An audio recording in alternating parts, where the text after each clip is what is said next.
What's going on, everybody? We're back. It's the Sooners Illustrated podcast, episode 42 on this Wednesday, special Wednesday episode, December 13th, 2023. Josh Callaway, Collin Kennedy with you on a Wednesday. CK's got a very busy week ahead of him with Texas high school state championship games. There's a lot going on in the transfer portal, so we figured, you know what?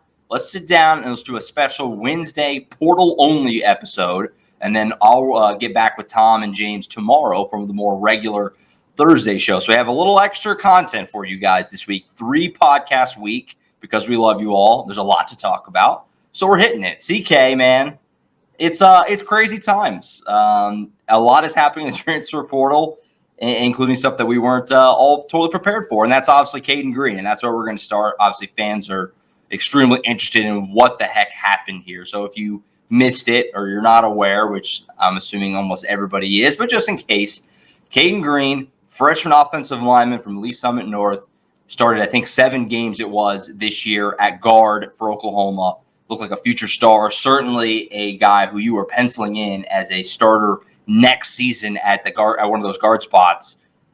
Just suddenly hit the transfer portal yesterday. And, you know, Tom, James, and myself were out at OU football practice.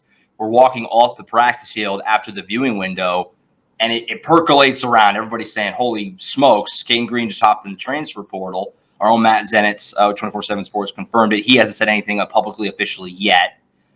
And, you know, after practice, you talk to some players about it. They didn't even know. They were always completely blindsided.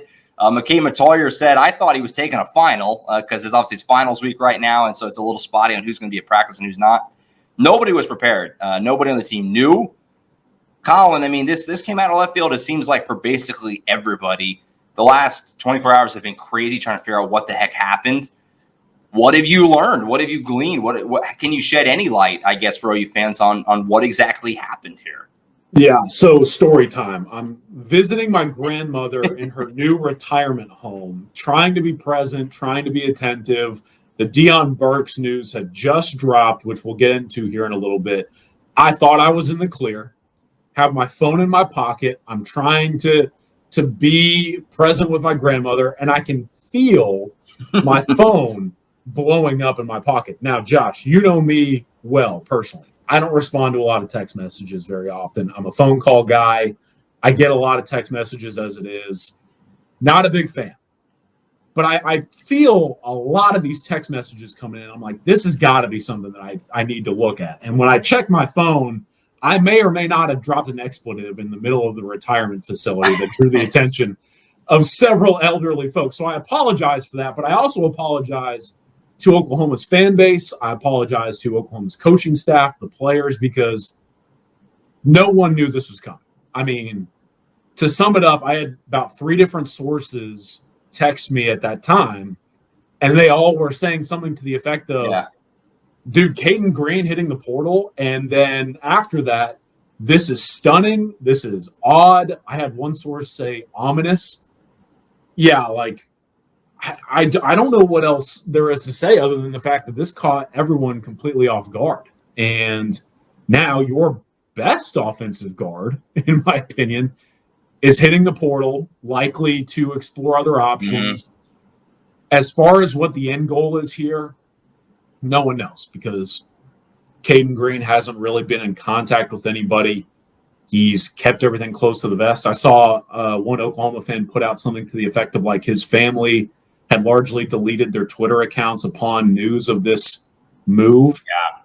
And so this is all not only happened in the dark, but now is headed into the darkness. And so I think the initial responses, not only the fact that no one really anticipated Cayden Green even trying to leave the program, now it's like, okay, what's next? You can't dwell on it for too much longer. And the 3 programs that I've at least heard about that could potentially be in the sweepstakes for Green whenever the move is officially done. Yeah. Missouri. So the Missouri Tigers, Oregon Ducks, and maybe even the Colorado Buffaloes, who are going to work on any offensive lineman available in the transfer portal. You feel like those are at least 3 calls he's going to have. But the thing is I mean, you touched on it, Josh. This guy, as a freshman, came in and played a ton of meaningful snaps and arguably dominated in almost every single outing this season. I mean, I believe he consistently graded out as one of Oklahoma's best rated pass blockers, run blockers by PFF. The guy has unlimited potential as either a guard or a tackle. And so this dude is going to command top attention and dollar from whoever is interested. So we'll see. As far as the other part of your question, do I think Oklahoma is going to try and go after this guy? Yeah. I mean, whenever they can finally sit down and work through things and why this came to be, you would have to assume that every possible measure is going to be taken in order to keep this guy in Norman, because you have to have him. I mean, there's no sugarcoating it here. Losing a foundational piece of your future in Cayden Green would be wildly inconvenient ahead of a move to the SEC where you're playing Alabama, LSU, Tennessee. I mean, programs that are not only difficult competition level, but those are programs that have been churning out NFL defensive linemen recently. So we'll see. This is all so fresh. I mean, we're recording this Wednesday morning. He hops in the portal Tuesday evening, or the intention to enter the portal is announced Tuesday evening. So this is wildly fresh. But yeah, to this point, man, it's about kind of collecting yourself and then figuring out what may come next. And you have to think whether it's the trio of programs that I mentioned and the several others who are probably going to call him, or Oklahoma in its own right. Cayden Green's going to have a lot to work through in the coming days. And whenever that paperwork is finalized, I hope they're ready to communicate, because communication is going to be frequent across the board. Yeah, updates have been scarce on this for that reason that you're talking about, is that they, both Cayden and obviously his family, they're not really being very forthcoming with what exactly happened here. And obviously those three schools that you mentioned, Colorado, Oregon, and Missouri, all very obvious connections to all three of them. I mean, Missouri is his home state. He knows guys over there. Williams-Nwaneri, I saw retweeted, Cayden Green's portal announcement, and some other Lee Summit North guys have kind of been like, oh, hello, how are you doing? Obviously, Oregon's got Dylan Gabriel there. They're certainly more than willing to play the NIL game. And Colorado's got Big Phil. Big Phil Lodeholt is over there, who made the move over to Colorado as their O-line coach after he was originally going to go with Jeff Levy to Mississippi State. So, I mean, there's lots of possibilities there. And now you're looking at, Tom James and I were talking on the show on Monday. Andrew Raymond, Tyler Guyton, both of them entered the draft. Walter Rouse is gone. McKay Mettauer is gone. That's your entire O-line, okay? That's your entire O-line is now gone. Even if you backed it up to the beginning of the year with Savion Byrd, he's in the portal. So you have a massive reconstruction job on your plate here if you're Bill Bedenbaugh. So, I mean, Collin, where does Oklahoma go in terms of, do you think that they try to find more portal guys? Because that's what's so crazy about this, too, is that just less than a week ago, Oklahoma landed Spencer Brown from Michigan State, and Cayden Green is on Twitter quote tweeting that, saying, "Welcome, fam." It seemed like everything was good less than a week ago. Do you think it is an NIL thing? Is it a desire to play tackle, and they just brought a tackle in? I mean, we're just throwing darts at the board here, trying to figure out what happened. And where does Oklahoma go from here, too? Do they have to be more aggressive in the portal, try and find other guys, or is it just, all right, Mr. Jake Taylor, all right, Mr. Josh Bates, like these younger guys, it's your time now. You got to step up. I think this now, you talked about it exactly right. This now makes you go from, okay, you're feeling pretty good. You got a guy from Michigan State with Power 5 level experience to be your right tackle to replace Tyler Guyton.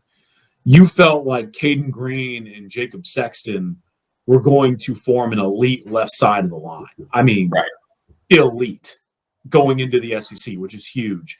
Troy Everett and Joshua Bates were probably going to battle it out at center, and then you were looking for maybe a portal guy at guard, or you could slide someone in there, or you could give the loser of the center battle a shot at right guard. I mean, there were avenues to take. Now, if they don't add two more guys from the portal, whether Cayden Green is coming back or not, in my opinion, at this point, I don't know what happens from that point. I mean, do you wait until after spring ball to see who enters the portal then? Do you go through spring with this current offensive line room as its current? I mean, that to me is a concern just based upon like practice needs. So Keith Ozaidas, I mean, there's young guys who are coming up, but I think we forget the expectation level going into the SEC is going to be so high and maybe unnecessarily high because it's Oklahoma. I mean, you're supposed to win games, but in that conference, if you aren't shored up on the front five, we've seen SEC teams firsthand have severe struggles. I mean, take even like Alabama, for example, at the beginning of this year when that offensive line was not cohesive and Caden Proctor as a freshman was learning the ropes. I mean, I heard about Alabama's offensive line complaints from that fan base, and I don't even really follow anybody in Alabama Twitter. So it gets blown up. You got to have this stuff figured out. And I trust Bill Bedenbaugh is going to work through the plan because, again, I mean, this is all so new. No one saw this coming. The pivot is relatively simple, especially because the visitor weekend, which we'll get into, there are guys from the portal who are expected to be in Norman in the coming days. But now it's about either you have those dudes or you don't. And as opposed to, like I mentioned, the original plan, we're like, okay, maybe we can add one more guy out of the portal and we'll feel really good. But if we don't, we got some young guys coming up. Now it's like, if you don't get 1 to 2 guys for sure who you feel can start right away, that's the big difference. You're not looking for depth pieces. I mean, you got to go find a starting right guard, and you probably got to go find a starting left guard. If you don't have those dudes, I don't know what to tell you. So we'll see. I'm optimistic that they will have a plan in place that will work out. And to this point, OU's done really well with portal guys. I mean, we have seen it now. 3 guys committed to this point as we're recording at 11:51 a.m. They're doing an outstanding job of getting dudes out of the portal and highly ranked guys or talented players with experience. But offensive linemen are a completely different beast because of how hot the market is relative to supply and demand. So I don't know. It's a fascinating dynamic that's been created in Norman, and we're just simply not going to have the answer to the problem until a little bit more time plays out. Yeah, it's all wild, and it's just not an issue we thought they were going to have to deal with. And we'll see. I don't, how realistic it is that they could maybe get Cayden back. It seems tough to do, but you best believe they'll try. I mean, you kind of have to. You kind of have to try. And the one thing I will say, it feels like you just have to have some faith probably in Mr. Bill Bedenbaugh right now. And I understand the frustration is obviously high when you lose a guy like Cayden Green. But let's not lose sight of the fact, in my opinion, that Bill Bedenbaugh puts 2 or 3 guys in the NFL literally like every year. Again, I understand why frustration is high there, but that guy puts a lot of players in the NFL and has produced a lot of really good talent through Norman. So you just have to kind of hope that they can figure it out. But a stunning development, obviously. It came out of nowhere. And like I said, it was crazy, talking to players afterward and them literally not knowing. I mean, Billy Bowman had the news broken to him. We're in a scrum talking to him. I asked him about his decision to return, and then somebody mentioned, Cayden Green in the portal, and he was like, I don't know what you're talking about. I don't know what you're talking about. And they were like, he entered the portal just like an hour ago. And he said, oh, well, we'll figure that out later, or something like that. You can watch this on the YouTube channel. But it's crazy times. That's college football in 2023, man. That's like the wildest concept when you really think about it. I mean, players, guys in the locker room are like, what are you talking about? Which is just a complete indictment on the times we're living in right now. I mean, everyone wants the latest developments or whatever, but like even the dudes who are sitting next to him in the locker room had no idea. Had no clue. I mean, it's a wild time we're living in college sports, man. Yeah. Again, like McKay Matoyer, one of the best, because he said, it's finals week. Guys are kind of in and out a little bit, taking finals. I thought he was taking a final. It's crazy. They were probably going, if no one told them, they were probably going to text him and be like, hey, how'd the test go or something? You know what I mean? And he was going to ghost him because he's in the transfer portal. I don't know. It's crazy, man. Crazy time. So obviously we'll continue to try and figure that out more as it goes on. Obviously, like we said a couple times, updates are scarce, unfortunately, right now. Cayden's, they've gone kind of dark, 0 dark 30 on it a little bit.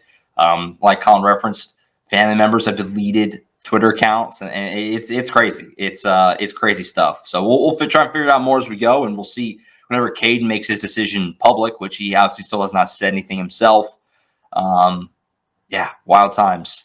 Elsewhere in the transfer portal, we'll get to some good news. On the bright side, Oklahoma made a very legit pickup in the wide receiver room yesterday with Deion Burks from Purdue, widely looked at as one of the best wide receivers in the transfer portal in this cycle. Put up really good numbers with the Boilermakers last year. Could really make things happen. Texas was in on him, so you get a direct head-to-head portal win over Sark and the Longhorns, obviously.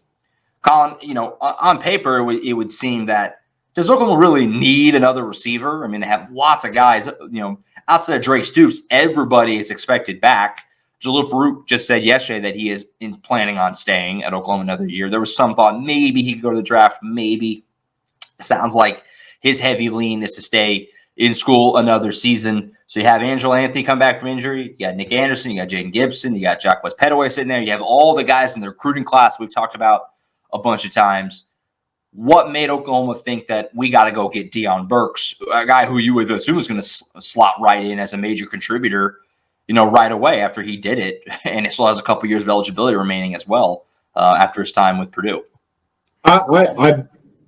It's hilarious that arguably the best wide receiver in the transfer portal picks Oklahoma and joins one of the best receiving corps in America now.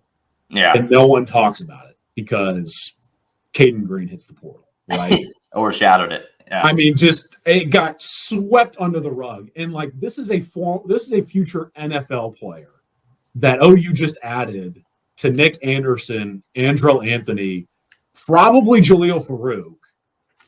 I mean, this is an outstanding get for Oklahoma, and the work Emmett Jones put in. I was told Deion was supposed to visit Norman this weekend, but they met with him ahead of time this week.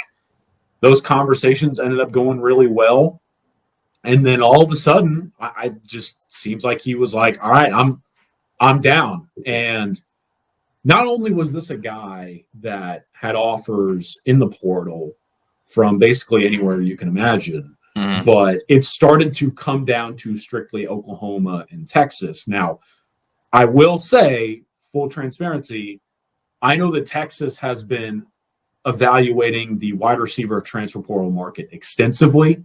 You've heard a number of different names thrown around in rumors regarding them, from Juice Wells at South Carolina to Matthew Golden, who I covered in high school. I think he is an outstanding talent now in the transfer portal. It sounds like Texas is a serious threat for Golden, among a few others, but Texas was involved with Burks. And I think what Oklahoma did that was very smart is make sure Burks knew he was priority one for them. I mean, for some context, our subscribers, first of all, if you're not a subscriber, go ahead and join. I mean, it's a great time. I think 50% off is still available. Phenomenal time. Yeah. Yeah. And Josh, as you know, I reported the other night, Oklahoma drove down to Denton, Texas to meet with Jamori Macklin, who's in the transfer portal, former North Texas wide receiver, I believe totaled more than 1,100 yards receiving. He's cousins or brother or something. He's related to Jeremy Macklin, former NFL wide receiver. Yeah. Yeah, I mean, that dude's legit. And he has offers from Penn State, Texas A&M. But they went down there, they met with Macklin, and yet no official offer was reported because Oklahoma in that meeting with Deion Burks was just like, you're it for us. You tell us no, we'll look elsewhere. You say yes, you are our guy. We're shutting it down. We're not taking another dude. And all of a sudden, now here we are, one of the best wide receivers available, heads to Norman. And I look at this guy and I say, I mean, he can play out wide. He can play in the slot. I think he's an incredibly versatile player. great ball skills, quick, agile athlete, serious. I think he's got day 2 NFL draft potential. I think he's that type of good. And you lose Drake Stoops, and you put in basically a day 2 NFL draft pick to replace him. There are worse things to complain about. You know what I mean? So yeah, I love this pickup, man. If OU, and this is why the offensive line stuff now really steps into place, because if you think about it, if OU can protect Jackson Arnold, those wide receivers in that room are going to be open. I don't think there's any debate, even with the SEC on the horizon. I don't care really any secondary. Andrel Anthony, Nick Anderson, Jaleel Farouk, Deion Burks, all these guys, if they're all back, you just need a couple of you need probably 2.5 seconds. Those dudes are going to be wide open. And so for Deion Burks to join this core, OU, whenever SEC teams and defensive coordinators are going to look at that roster on the schedule, they're going to be like, dude, we got to come up with some cover packages that we can buy some time here, because those dudes are legit. And now you're talking about one of the deepest wide receiver cores in America, again, being featured in Norman, Oklahoma. Yeah, I'm fascinated to see how it all shakes out when we get there. Because, I mean, you figure, obviously Jaleel Farouk's going to get his. You didn't bring in Deion Burks to not have a big role. Nick Anderson, Jaden Gibson are still there. Andrel Anthony, like you said, back. Jacquez Petaway, obviously, lurking. Brennan Thompson, still kind of looming. Didn't have that big of an impact this year, but you figure he's primed to, kind of pop off and become a big part of this offense at any time, really. And then you got all the guys coming in. Obviously, Gavin Freeman's still lurking around, too. So just how it kind of shakes out in terms of who are the actual guys that get the bulk of the targets, who gets that slot role that Drake Stoops is vacating. Is that Deion Burks? Is it Petaway? Is it somebody else? That's fascinating, too. It's a loaded group. And it's crazy because not even a year ago, I mean, several months ago, it was looked at as one of the bigger question marks on the team. And now it's looked at as a major strength. And it's a credit to Emma Jones, who just continues to just put in work. Since he got to OU, just put in work and continue to add. It's really kind of insane. So we talked about on Monday, James, Tom, and I, about Desjon Malone. The San Diego State transfer cornerback comes in. Obviously, they need another cornerback. I won't rehash everything I said on Monday's show. But for you, Collin, what's the impression that you've gotten, talking to people about where they view Malone? Because that's kind of the question for me when it comes to him. I've been asked, where does he fall in the pecking order? Also, we don't know as of now what Woody Washington is doing, which is a big, X factor to this. Jetcher Williams is back. You're hoping you can keep him healthy. Do you get the impression that Oklahoma sees Malone as a guy who could potentially start if they need him to, or is he more of a depth add right away? What's your impression of where Malone kind of fits in, at least, as of now? I think this is a legitimate cornerback 2 field corner option for Oklahoma. I think if you know anything about San Diego State and their reputation in college football, that's a program that's very proud of its defensive reputation. And from the sounds of it, Des Malone was a big part of that. And I think you look at this guy, you go into the Southeastern Conference. I know that through the portal process, and I'm blanking, but there was maybe one other corner that I had heard about in regards to Oklahoma out of the gate and that they were interested in. But the other name was Des Malone. And I'm sorry for blanking on it. Obviously, there's a lot in my mind going on right now. But once things kind of fell into place, it became pretty clear that OU wanted Des Malone really badly. And I remember texting a source being like, hey, I'm about to turn on the tape of Des Malone. What should I expect? And I got a response back, something to the effect of dude's a dog. You're going to love what you're about to see, period. Yeah. I was like, all right, I'll take your word for it. 6'2", 200 pounds. And I think people will look at that and say, wow. I mean, that's a big dude at cornerback. But Josh, if you think about it, give that guy an offseason with Schmitty. are we talking about a 6'2", 210-pound cornerback at playing weight going into next season? I mean, Right. 5 to 10 pounds in OU strength and conditioning program feels doable. And on top of that, with Malone's experience, specifically playing field corner, I feel like whether both Oklahoma cornerbacks are back or just one of your starters returns, he can be an incredibly complimentary option and maybe provide an even greater experience than what like a Kenai Walker brought to the table at times, because Kenai was very, very good out of the gate.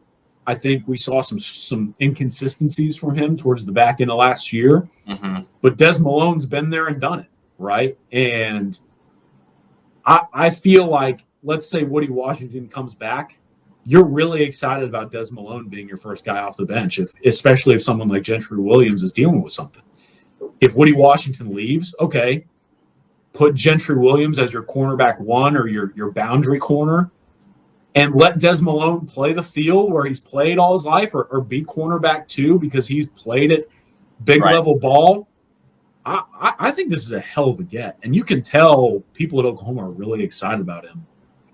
So we'll see. He had a number of different opportunities and options. I had talked to someone in his camp shortly after Dez entered the portal, and that source was like, we're hearing from everybody. Dez is already tired of this. We don't want this to go on much longer. And I think because of that, once the mutual interest was shown between the two parties, Oklahoma and Des Malone made a lot of sense as a partnership for the future. Yeah, so much of it hinges on Woody Washington and what he decides to do. Obviously, the big focus was on Danny Stutzman and Billy Bowman, and for good reason, obviously. Both those guys have made the big decision. They're coming back. But now it's kind of like, okay, what about Woody? Because, if he comes back, that room looks really solid and really deep going into next year with Jay Valai obviously at the helm. If not that it is looking like a problem, but there's more question marks, obviously, because Gentry was banged up all year. You got Kendall Dolby there. You got Kenai Walker. You just brought in Des Malone. You got these young guys who got some run, Josiah Wagner, Makari Vickers. How much can they develop? Jaden Rowe is missed a lot of time. That room has got question marks on it, but a lot less so if Woody Washington is back. So that's a big decision hanging out there right now for Oklahoma, and we'll kind of obviously wait and see what Woody decides to do. He's got a lot of time to think about it, obviously, before he declares for the draft. Looks like he's probably just focused on the bowl game right now and maybe waiting to see how things shake out. So we'll let you know when we know. Elsewhere in the transfer portal, on the way out here, Collin, obviously, Oklahoma's still chasing guys. They've done off to a great start, like we said. They've added 3 guys, 2 on offense, 1 on defense. Going to continue to be active. Sounds like they're probably in the market for a running back, obviously with the guys that have left. What are some things you're hearing in terms of, obviously, guys who are coming in this weekend for visits and stuff? What are some things you're keeping an eye on, I guess, here as over the next few days or so in the portals? Oklahoma looks to continue to stay aggressive and continue to add. Yeah, I think first and foremost, with the wide receiver position checked off in the transfer portal for Oklahoma, Josh, from an offensive skill perspective, now all the attention shifts to tight end and running back. Mm-hmm. And as far as tight end, we had reported, obviously, that Holden Stays, a former Notre Dame tight end who's in the portal. He is our number 1 ranked tight end in the transfer portal at 24/7 Sports. I had been told he visited Tennessee, Washington earlier this week, and now is set to visit Oklahoma this weekend. And I'm connecting with Holden, I think sometime today or tomorrow, just to pick his brain on how everything's going. But OU feels like a serious player here. But those are 3 standout opportunities, right? When you talk about not only locations and programs, but offenses and systems and what Tennessee and Washington can do with those coordinators and coaches. So Oklahoma, if and when Holden Stays shows up in Norman for his visit, this kind of feels like a pivotal moment for them, especially with Jalen Conyers committing to Texas Tech following his weekend visit out in Lubbock. That takes a big name off the board. And then from there, obviously there are running back names floating around. Part of the reason why I'm distracted right now is because I'm digging on a particular running back One name. eye over here. Yeah. It's just how this life goes. And I apologize, everyone at home, if I don't feel dialed in. But it's literally the running back position feels like it's getting worked out right now between Samuel Franklin from UT Martin, product of Greater Little Rock, Arkansas, which if you know anything about me, I'm a sucker for the state of Arkansas. And then Mario Anderson, who is the South Carolina running back, who is also expected to be in town this week in Norman. So I'm looking at those two position groups from an offensive perspective. Obviously, the defensive line stuff. I reported last night a little bit as far as direct conversations I've had with Chris McClellan, the former Florida Gator, product of Tulsa, Oklahoma, the former Owasso Ram. Josh, there you go. McClellan's about to get real busy. It's going to be a wild stretch for him and his family.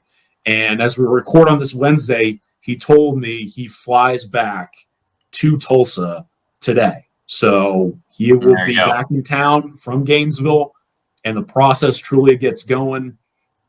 And then the rest of the defensive line stuff is continuing to get figured out, so on and so forth. I talked a little bit about Makuba the other day for our subscribers, what I'm hearing on that front. How much does Billy Bowman coming back affect Makuba? That's the biggest question. And I'm glad you asked it. I think it's a really big deal.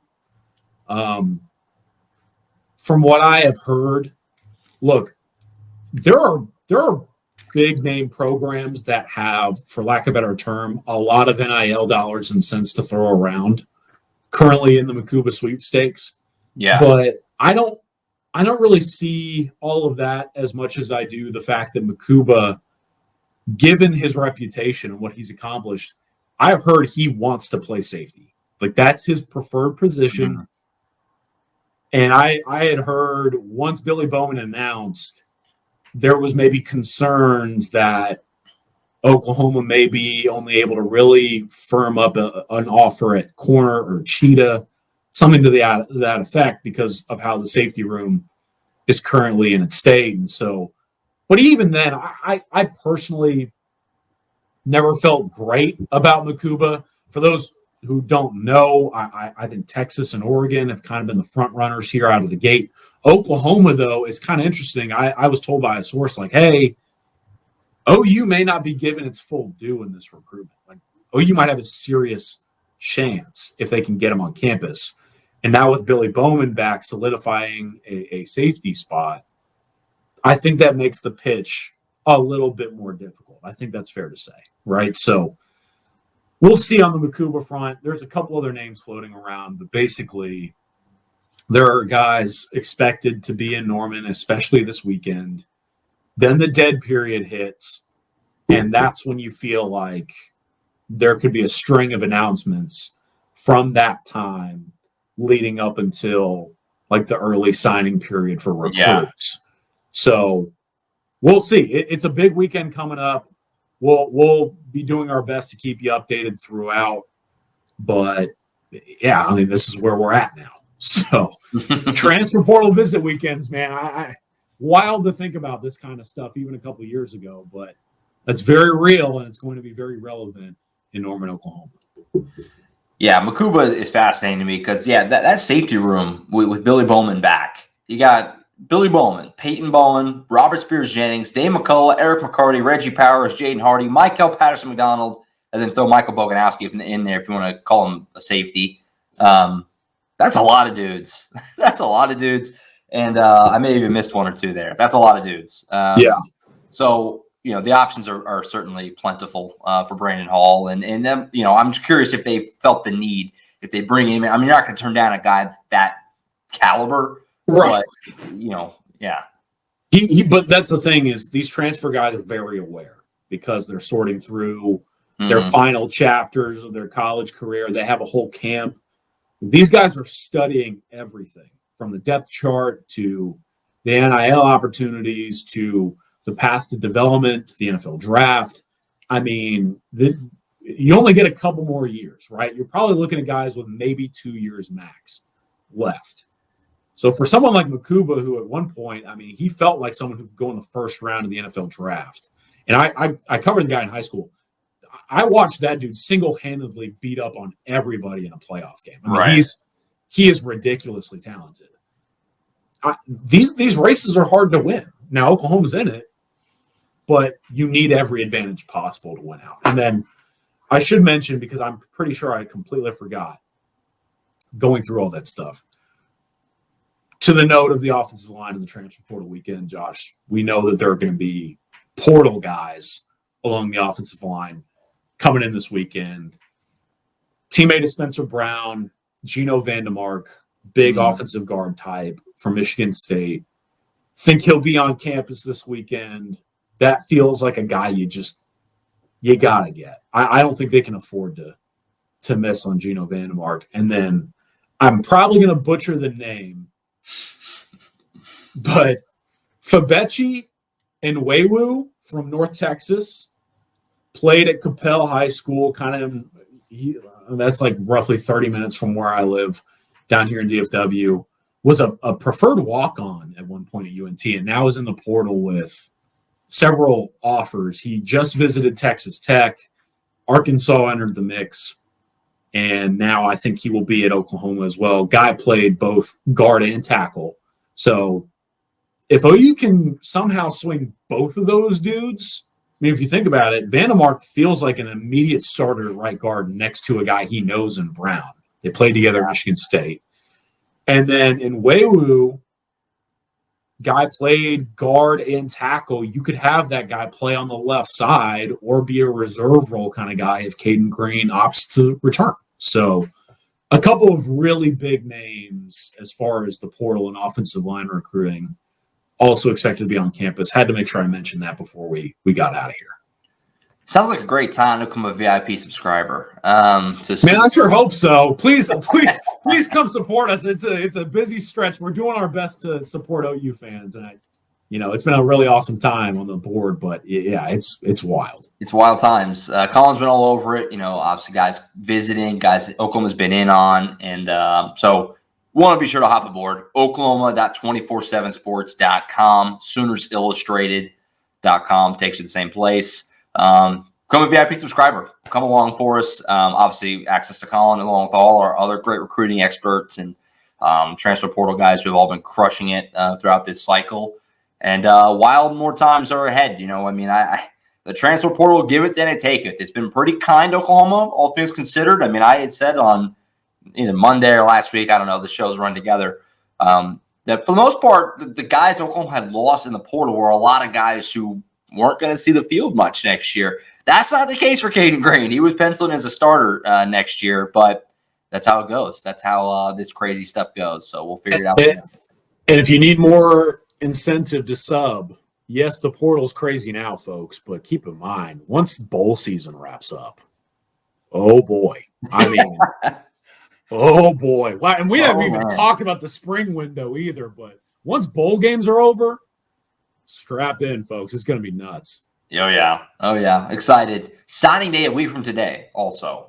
So be ready for twists and turns there before next Wednesday. I need a nap.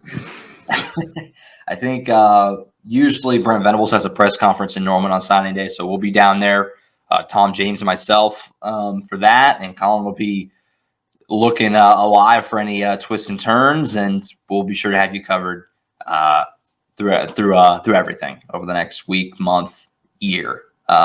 So that's it. I'll be back tomorrow with James and Tom. We're going to hop right back to it tomorrow and give you another show to talk about more of the team stuff. We were at practice yesterday, like I said. Lots of observations, lots of things to talk about from that stuck out, and talking to players afterward. There's a lot of meat on the bone there. So we're going to get a lot of team stuff tomorrow, James, Tom, and myself. Collin, appreciate you as always. You're going to be at Jerry World, right? AT&T for the next several days. Lots of games, lots of content coming through you. Enjoy that. That was just like a really cool thing. I've never had the pleasure of being down there for that, but it always looks really cool that they have all the games there, like just one right after another. So enjoy that. That'll be cool. Looking forward to it. Y'all be safe out there. Appreciate you watching and subscribing, supporting the site. I will see y'all next week. Absolutely. All right. I'll be back tomorrow with James and Tom for the next edition of the Sooners Illustrated podcast. For Collin Kennedy, I'm Josh Callaway. We'll catch you guys then.